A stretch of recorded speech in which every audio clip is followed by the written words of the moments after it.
Assalamualaikum warahmatullahi wabarakatuh. Selamat siang. Salam sejahtera untuk kita semua. Salam rayu, salam untuk saudara semua yang ada di dalam maupun di luar negeri. Mudah-mudahan berbahagia. Untuk yang sakit mudah-mudahan cepat sembuh, dan yang bekerja mendapatkan apa yang diharapkan. Amin.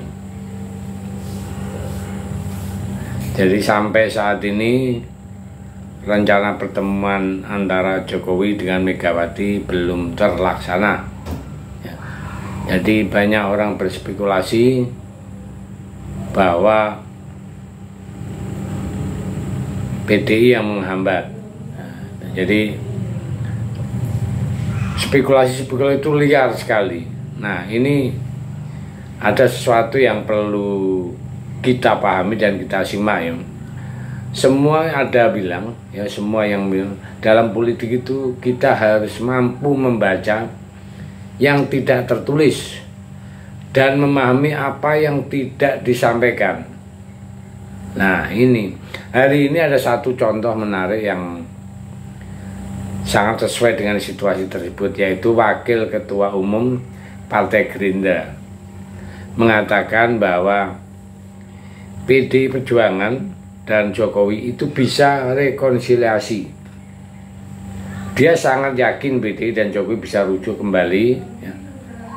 Nah, sebenarnya pernyataan ini pernyataan yang pernah disampaikan juga dulu ya, yang pernah kita dengar di bulan lalu, yang disampaikan oleh Habibur Rahman ya, pernah menyampaikan hal serupa, tapi kali ini ada bobot dan pesan yang sangat kuat sekali terkait sesuatu yang tidak tertulis dan tidak disampaikan.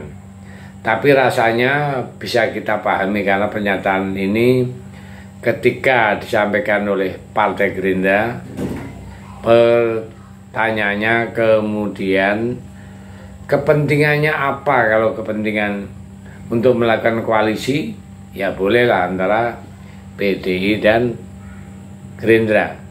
Misalnya nggak butuh Jokowi, ya sebenarnya itu kan udah biasa. Pertanyaannya, untungnya bagi Gerindra dan Prabowo itu sebenarnya apa? Karena ketika ditanya oleh elit partai ya, kemudian dia memberikan contoh yang sama sekali tidak nyambung ya. Nah ini kan jadi pertanyaan ya, karena Habibur Rahman itu mengibaratkan Jokowi dengan Prabowo dulu kan juga sama, katanya seperti musuh bebuyutan, tapi pada akhirnya bisa bekerja sama. Padahal ini adalah contoh yang sangat berbeda. Jokowi dan Prabowo itu hanya masalah kontestasi pilpres. Di pilpres yang 2 tahun ya, dua periode, dan kemudian dulu Jokowi pernah didukung di Pilkada DKI tahun 2012. Hanya sebatas itu, tidak ada pengerusakan demokrasi, tidak ada perubahan atau intervensi di Mahkamah Konstitusi. Tidak ada upaya-upaya nepotisme, tidak ada upaya politik dinasti. Nah, jadi tidak seperti yang dilakukan oleh Jokowi kepada Indonesia, bukan kepada PDI Perjuangan saja. Kalau hanya masalahnya soal pengkhianatan, itu soal pribadi. Tapi ini kan urusannya pelanggaran etik di MK. Tidak ada pelanggaran etik di KPU ya. Maaf, ada pelanggaran di KPU ya. Banjir bansos, nah, tengah jelang pemilu ya. Jadi sangat kompleks sekali masalahnya. Mungkin tidak akan serumit ini kalau kemudian kasus PDI Perjuangan dengan Jokowi mau disamakan dengan Prabowo sama Jokowi. Itu jelas tidak sama sekali ya. Karena antara Jokowi dan Prabowo tidak ada perusakan demokrasi, tidak ada pelanggaran konstitusi. Nah, tapi Jokowi dan PDI sudah sangat jauh sekali. Perbedaan gitu nyata. Karena PDI Perjuangan adalah partai yang betul-betul dia menjaga undang-undang ya, menjaga demokrasi, namanya demokrasi Indonesia. Jadi memang sudah seburuk itu, separah ini. Jadi kalau PD kemudian sulit sekali menerima Pak Jokowi, ya karena memang masalahnya itu sangat kompleks, bukan masalah pribadi saja. Ya. Jadi kalau ini dianggap pertandingan, ini pertandingan yang ya fair play kah apa gitu. Pertandingan antara dua pihak ini sudah jauh lebih dari jangkauan kita semua. Jangankan soal pengerusakan demokrasi atau pelanggaran konstitusi, bahkan hanya untuk urusan masalah pribadi seperti yang terjadi ya, antara SBY dan Bu Mega ya, sampai sekarang tidak selesai. Ini masalah pribadi ya. Jadi dalam forum atau acara ketika ketemu SBY dan Mega seakan-akan kayak ya sudah nggak ada masalah.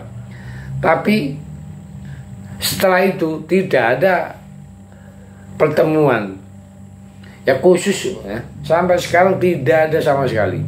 Belum pernah terjadi pertemuan antara Bu Mega dan SBY. Padahal masalahnya sama sekali bukan masalah pengurusan demokrasi.